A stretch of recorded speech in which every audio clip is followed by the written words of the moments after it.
បាទជំរាបសួរពុកម៉ែបងប្អូនថ្ងៃនេះមក review ទៀតហើយ review តាក់ទងអំពីដូងរបស់ខ្ញុំនៅក្នុងចការបស់ខ្ញុំដែលចកាខ្ញុំដាំដំណាំចម្រុះមានច្រើនប្រភេទខ្ញុំនឹងធ្វើវីដេអូបន្តរហូតពេញមួយចការបស់ខ្ញុំតាមដំណាំនីមួយហើយនេះគឺជាដូងក្រអូមដែលខ្ញុំដាំទៅតែបាន3ឆ្នាំទេបងប្អូនដែលគាត់បានចេញផ្លែផ្កាឲ្យខ្ញុំហើយមួយធ្លាយនេះមានរហូតដល់តែ7ផ្លែមួយធ្លាយនេះមានរហូតដល់តែ7ផ្លែដែរហើយនេះធ្លាយដំបូងគេដែលកាន់ធ្លាយដំបូងគេដែលកាន់គឺបាន2ផ្លែដែរបងប្អូនចិត្តល្មមបេះហើយចការបស់ខ្ញុំដែលមានទីលំនៅនៅភូមិចំណោមឃុំកំពែងស្រុកព្រៃក្បាស់ខាងខេត្តតាកែវហើយចការបស់ខ្ញុំក៏មានដាំបឺដែរបងប្អូនហើយបើបងប្អូនចង់ទស្សនាវីដេអូរបស់ខ្ញុំមានបឺមានខ្នុរមានព្រីងម្លេព្រីងដោះក្បីមានដូងមានស្វាយមានលម៉ើមានពត្រាមានអំពិលទឹកបារាំងមានច្រើនទៀតណាបងប្អូនពិបាករៀបរាប់ហើយខ្ញុំនឹងធ្វើ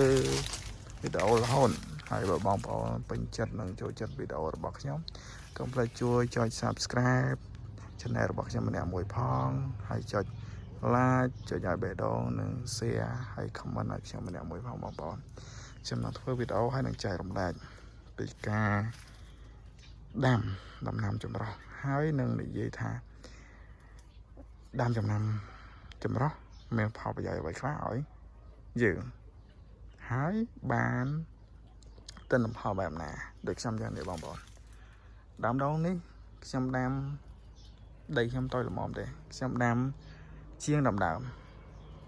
តែចាយសត្វចាយវាស៊ីអស់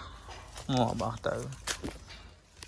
ដល់ពេលទៅពិបាកថែពេកអញ្ចឹងទៅក៏ខ្ញុំសល់ឥឡូវនេះសល់តែ5ដើមទេមានដូងទឿនោះ2ដើមដូងក្រអូមនេះ3ដើមហើយដូងក្រអូមនេះមួយដើមនេះគឺល្អជាងគេអញ្ចឹងទៅគាត់ក៏ចេញផ្លែឲ្យយើងចេញធ្លាយមកច្រើនណាហើយនៅកពបន្ថែមទៀតចេញមករហូតហើយខ្ញុំនឹងបរិយាយប្រាប់នៅវីដេអូបន្តទៀតដើម្បីចែករំលែកថាដាំដំណាំចម្រុះនៅក្នុងដីចការបស់យើងដែលយើងមានលក្ខណៈថាដីចកាតូចតាចល្មមអីយើងចង់មានក្តីសុខក្នុងជីវិតញ៉ាំរបស់ដែលគ្មានសារធាតុគីមីយើងដាំខ្លួនយើងដាក់ជីលាមកសត្វលាមកគោលាមកមាន់ទៀតទៅដើម្បីអីសុខភាពរបស់យើងផងដែរហើយខ្ញុំនឹងធ្វើមិនមែនធ្វើតែដំណាំហូបផ្លែតែមកតែខ្ញុំនឹងមានគម្រោងចិញ្ចឹមកង្កែបចិញ្ចឹមមាន់ចិញ្ចឹមទាយកបងចិញ្ចឹមត្រីហើយនឹងដាំជីគ្រប់មុខថែមទៀតហើយនឹងដាំបន្លែផងដែរហើយខ្ញុំនឹងរផ្លែដែលថ្មីរសជាតិដែលផ្លែដែលនៅខាងតកៅនេះគាត់មិនទាន់ដាំឬមួយក៏គាត់ដាំហើយមិនទាន់ទទួលបានទិន្នផលខ្ពស់ល្អខ្ញុំនឹងទៅសិក្សាស្វែងយល់បន្ថែមហើយនឹងធ្វើតាមដំណើរការខ្ញុំក៏មិនមែនជាអ្នកចេះកសិកម្មអីដែរក៏ប៉ុន្តែយើងចេះតែរៀនសូត្របន្តបន្ថែមទៀតទៅពីបងប្អូនយើងដែលមានជំនាញស្រាប់ពីអ៊ំតាមភូមិដែលគាត់ជារៀមច្បងជាចាស់ទុំដែលគាត់ធ្លាប់ធ្វើកសិកម្មតាមបែបបុរាណតាមបែបជាសាសអីចឹងទៅសិក្សាពីពួកគាត់បន្ថែមទៀតហើយ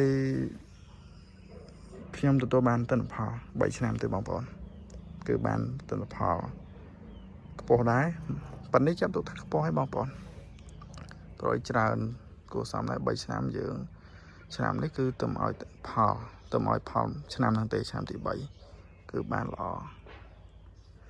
ហើយប្រភពទឹកខ្ញុំមានប្រភពទឹកគឺខ្ញុំជីកអណ្ដូងបាទអញ្ចឹងក៏សូមអរគុណហើយនឹងខ្ញុំនឹងធ្វើវីដេអូបន្ថែមទៀតនៅវីដេអូក្រោយខ្ញុំនឹងទៅ review អំពីដើមប័របន្ទាប់ពីប័រមកមានព្រីងម៉ាឡេមានខ្នោមានអីតទៀតអញ្ចឹងសូមបងប្អូនកុំភ្លេចជួយចុច Subscribe Channel ខ្ញុំអ្នកមួយផង Like ហើយនិង Share វីដេអូខ្ញុំផងដើម្បីចែករំលែកចំណេះដឹងនេះទៅកាន់បងប្អូនយើងបន្ថែមទៀតហើយខ្ញុំនឹងធ្វើវីដេអូបន្ថែមទៀតពីការបដោះប័រយ៉ាងម៉េចបដោះដូងយ៉ាងម៉េច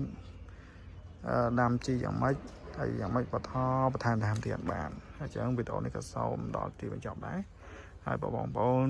ចង់តាមដានទស្សនាវីដេអូបន្តទៀតបងប្អូនកុំភ្លេចជួយ Like និង Subscribe Channel ខ្ញុំផងបាទសូមអរគុណសូមជម្រាបលា